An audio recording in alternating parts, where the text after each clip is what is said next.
Hello दोस्तों, हम आज पढ़ने वाले हैं कॉची सीक्वेंसेस। रियल एनालिसिस में ये टॉपिक है सीक्वेंसेस में। तो आपने अगर लिमिट ऑफ अ सीक्वेंस नहीं पढ़ा है तो प्लीज़ उसको प्लेलिस्ट में जाके देख लीजिए। लिमिट का कन्वर्जेंस क्या हो, मतलब लिमिट अगर किसी पॉइंट को लिमिट कब बोलते हैं सीक्वेंस की। ओके, तो उसे आप देख सकते हैं प्लेलिस्ट में जा कर के। रियल एनालिसिस की प्लेलिस्ट बनी हुई है। तो अभी हम आते हैं कॉची सीक्वेंसेस पे।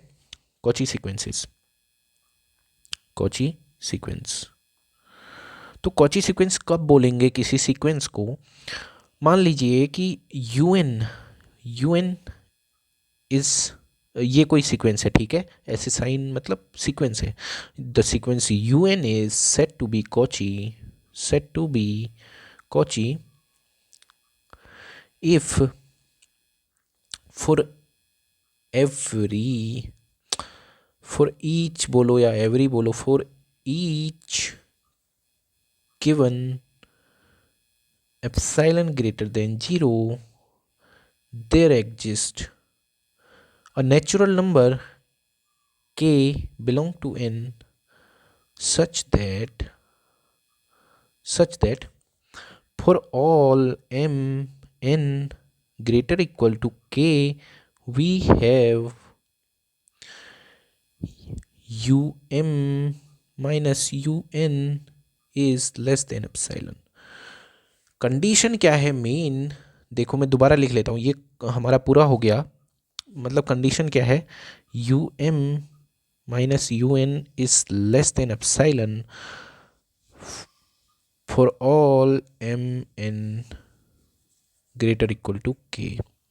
और नोटिस करिए कि ये हर एक एप्साइलन के लिए, कोई भी एप्साइलन लो उसके करस्पॉन्डिंग कोई नेचुरल नंबर मिलेगा, जिससे बड़े सारे नंबर्स के लिए ये कंडीशन होल्ड हो रही होगी।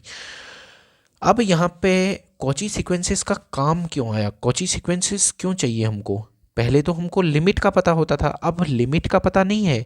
अब हम कह रहे हैं कि एप्सिलॉन के अंदर, एप्सिलॉन नेबरहुड के अंदर अगर तुम चले जाते हो तो वहाँ पे जो भी तुम्हारे टर्म्स होंगे सीक्वेंसेस के, उनके बीच का डिफरेंस बहुत कम हो जाएगा, है ना। तो इसको मैं आपको अच्छे से समझाना चाहता हूँ। देखो, कॉची सीक्वेंस हमारी कन्वर्जेंट सीक्वेंस होती ही है। ओके, कॉची सीक्वेंस, ये आपने इसका अभी थ्योरम भी आगे जाके पढ़ोगे। तो कॉची सीक्वेंस कन्वर्जेंट होती ही है ना। तो और कोई सीक्वेंस ए एन को आप कन्वर्जेंट कब बोलते हो? वो एल पे कन्वर्जेंट कब, मतलब एल पे कन्वर्ज कब होती है?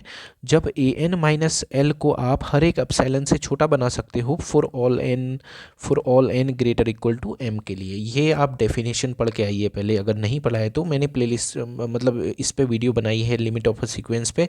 लिमिट ऑफ अ सीक्वेंस या कन्वर्जेंस ऑफ सीक्वेंस एक ही बात है। मतलब उस सीक्वेंस पे कन्वर्ज होना, एल पे कन्वर्ज होना, या फिर एल उसकी लिमिट हो, एक ही बात है। ओके, तो ये चीज़ को कैसे लिख सकते हो आप कि L, L minus epsilon, L plus epsilon for all N greater equal to M. मतलब जो ए एन है ना, सारे के सारे ए एन यहाँ आ रहे हैं किस टर्म के बाद? एम टर्म्स के बाद। मतलब M plus one, M plus two, M plus three, सारे के सारे इन्फाइनेटली मैनी टर्म्स, क्योंकि सीक्वेंस में तो इन्फाइनाइट टर्म्स होते हैं। तो हर एक एप्सिलॉन के लिए तुम्हें जो है यहाँ पे ऐसा होगा, हर एक एप्सिलॉन के लिए कि कोई ना कोई एन एम मिलेगा, जिससे ऊपर के सारे जो टर्म्स हैं, ठीक है, नेचुरल नंबर के, जो भी नेचुरल नंबर, मतलब A N, A M plus one, A M plus two, सारे के सारे नंबर्स यहाँ आ जाएंगे, ठीक है। तो इससे कैसे रिलेट कर पाएंगे? कन्वर्जेंस ऑफ सीक्वेंस से कैसे रिलेट करा है? इस ये डेफिनेशन ही डेफिनेटली यहीं से आई हुई है। ये डेफिनेशन ना इसी से आई हुई है, कन्वर्जेंस से ही। देखो कैसे आई है। ये क्या कह रहा है कि हर एक नेचुरल नंबर के लिए, नहीं, हर एक एप्सिलॉन के लिए, सॉरी, हर एक एप्सिलॉन के लिए आपको कहीं ना कहीं एक नेचुरल नंबर मिल जाएगा, जिससे आगे वाले जो भी टर्म्स होंगे उनका जो डिफरेंस है आपस में, वो एप्सिलॉन से छोटा होगा।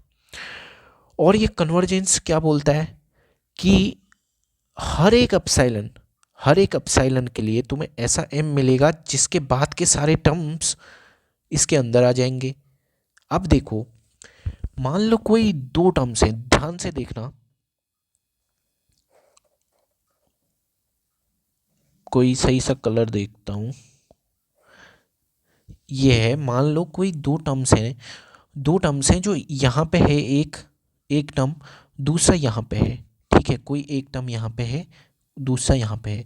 अब मेरे को बताओ, अगर ये इसको मैं m नाम दूँ, um नाम दूँ, un नाम दूँ, तो इन दोनों के बीच की डिस्टेंस ना इस अपसाइलन से छोटी है नहीं है। इसको भी अपसाइलन क्योंकि माना है मैंने, तो देख लो अपसाइलन से छोटी है ना, है ना। बिल्कुल, ये डेफिनेशन को तो फिर ये कॉची को डेफिनेशन को सेटिस्फाई करता है कि नहीं?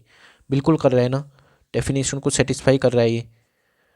तो अब ऐसा मान लो कि कोई और दो टर्म्स हैं, एक यहाँ पे है um, एक यहाँ पे है un। तो इन दोनों के बीच की डिस्टेंस का क्या पता, हो सकता है एप्साइलन से ये लेस ना हो, है ना, क्योंकि मैंने एप्साइलन इधर लिया है, L minus epsilon, L plus epsilon इधर लिया है, और एक अगर यहाँ पे हो जाए कोई टर्म और दूसरा एकदम यहाँ पे आ जाए, तो हो सकता है, क्योंकि हो सकता है क्या, ये दिख ही रहा है इन दोनों के बीच की डिस्टेंस एप्साइलन से ज़्यादा हो गई। लेकिन उस केस में आप क्या करोगे, उस केस में एल यहाँ पे है, ठीक है, और मैं कहता हूँ कि कन्वर्जेंस ऑफ सीक्वेंस हर एक अपसाइलन के लिए होती है। तो उस समय आप क्या करोगे, L plus epsilon by two, L minus epsilon by two ले लोगे डिस्टेंस, मीन्स इसको अपसाइलन बाई टू ले लोगे यहाँ से यहाँ तक, इसको अपसाइलन बाई टू ले लोगे यहाँ से यहाँ तक। अब मेरे को बताओ कि जो भी m से बड़े टर्म्स है, ध्यान से देखना, जो भी m से बड़े टर्म्स हैं वो सब इसके अंदर आएंगे ना, आएंगे डेफिनेटली। जो भी m से बड़े टर्म्स हैं सारे के सारे am+1 am+2 सब इसके अंदर आएंगे। चलो इसको k ले लो, क्योंकि यहाँ पे मैंने k लिया है, तो k से बड़े टर्म्स, अगर k मान लो इसको, तो k से बड़े सारे टर्म्स यहाँ आएंगे कि नहीं आएंगे, आएंगे ना। तो आप कोई भी टर्म ले लो यहाँ अंदर, एक को m मानो, एक को n मानो, तो um माइनस un एप्साइलन से छोटा होगा कि नहीं, क्योंकि ये पूरी यहाँ से यहाँ तक की डिस्टेंस तो एप्साइलन है ना। तो आप अब इसके बीच के कोई भी टर्म्स ले लो, उन दोनों के बीच की डिस्टेंस तो इस एप्सिलॉन से कम ही होगी। तो ये कॉची की डेफिनेशन को सेटिस्फाई कर रहे हैं कि नहीं, बताओ। कॉची की डेफिनेशन को सेटिस्फाई कर रहे हैं ना आप, डेफिनेटली बिल्कुल कर रहे हैं ना सेटिस्फाई। ये तो समझ में आ रहा होगा, क्योंकि मैंने अब इनकी distance L minus epsilon by two, L plus epsilon by two ले ली, मतलब यहाँ से यहाँ तक की डिस्टेंस अपसाइलन बाई टू, यहाँ से यहाँ की डिस्टेंस अपसाइलन बाई टू, तो पूरी डिस्टेंस क्या है, एप्सिलॉन है। तो अब जो भी टर्म्स इसके अंदर आएंगे यहाँ यहाँ और यहाँ, उनके बीच की जो डिस्टेंस होगी वो एप्सिलॉन से छोटी होगी। तो कहीं ना कहीं ये जो है कन्वर्जेंट सीक्वेंस से ही ये डेफिनेशन बनी है। ठीक है, मैं इसको एक बार थोड़ा सा और बोल देता हूँ कि कैसे है ये। देखिए, जो कन्वर्जेंट ऑफ सीक्वेंस है ना, उसकी डेफिनेशन को मैं एक बार और लिख रहा हूँ कि ए एल को आप एल की तरफ जाता है उसको कब बोलेंगे, जब for all N greater than equal to M, मतलब कोई हर एक एप्सिलॉन के लिए आप एक एम ढूंढ पाओगे कि उससे बड़े सारे टर्म्स यहाँ आ रहे होंगे, है ना। मैं एप्सिलॉन बाई टू क्यों ले रहा हूँ आपको अभी समझ में आ जाएगा, ठीक है, क्योंकि हर एक एप्सिलॉन के लिए ट्रू है, तो एप्सिलॉन बाई टू के लिए भी ट्रू होगा डेफिनेटली, है ना, डेफिनेट बात है। तो अब देखो, मैं इसको क्या लिखूंगा, L minus epsilon by to, L plus epsilon by to, और ये एल, और सारे के सारे जो एम से बड़े जो भी टर्म्स हैं, सारे के सारे जो भी टर्म्स हैं एम से, ओके के लेना है मुझे, हाँ के ले रहा हूँ, इसको के लेता हूँ ताकि आप इससे मैच हो पाए, मतलब एक फीमेल आप मतलब समझ पाएँ अच्छे से। ओके, के तो के से बड़े सारे एन यहाँ आएंगे, यहाँ के से बड़े सारे एन इसके अंदर आ जा रहे हैं, ठीक है, ये समझ लो आप, के से बड़े सारे एन यहाँ अंदर आ जाएंगे, इसका यही तो मीनिंग है। इसको एक्सपेंड करके लिखोगे तो यही तो आएगा ना, एल माइनस एप्सिलॉन से बड़े एन और L plus epsilon by two से छोटे एन, सारे के सारे किसके लिए, for all N greater equal के लिए, है ना, यही आएगा ना, समझ गए होंगे। तो अब मैं इसको समझा रहा हूँ। देखिए कोई भी, ये पूरी की पूरी डिस्टेंस एप्सिलॉन है ना। अब कोई भी टर्म्स लो आप के से बड़े, एक को m मानो यहाँ पे है माना, एक n यहाँ पे है, तो उस सीक्वेंस के टर्म की ये U M minus U N की डिस्टेंस ना, मुझे बताओ डेफिनेटली इस एप्सिलॉन से छोटी है कि नहीं, है ना।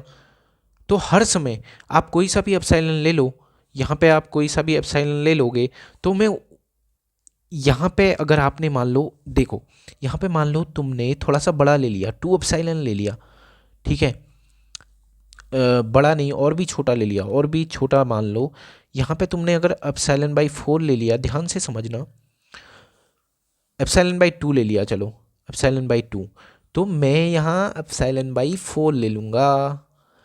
अब 4 ले लूँगा तो क्या होगा, फिर ये टोटल डिस्टेंस कितनी हो जाएगी, एप्सिलॉन बाई 2 हो जाएगी। तो कोई भी टर्म्स यहाँ अंदर आएंगे तो डेफिनेटली उनकी डिस्टेंस एप्सिलॉन बाई 2 से कम हो जाएगी। बिल्कुल समझ में तो आ गया होगा आपको, ठीक है। अब आप बुक में देखना कि every Cauchy sequence is convergent, तो वहाँ से आपको समझ आ जाएगा। तो कॉची का आइडिया ये था, ठीक है। तो आप फील आ रहा होगा आपको कि कैसे वे एप्सिलॉन से छोटा था। तो थैंक्स फॉर वॉचिंग, और इसको शेयर कीजिए अगर आपको पसंद आया तो। ओके।